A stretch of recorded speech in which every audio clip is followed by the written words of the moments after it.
Imanaya Mashikuna, ¿cómo han estado? Bienvenidos a una nueva temporada de Rimari.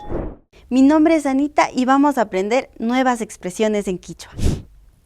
Conozca la palabra chapariajuy. Chapariacuy. Una expresión que se utiliza para referirse a las personas que son entrometidas o curiosas. Por ejemplo, chapariajush paya yalingui, solo curioseando pasas. Chingarisca. Chincarishka.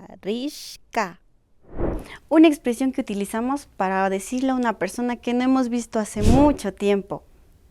En castellano significaría te has perdido.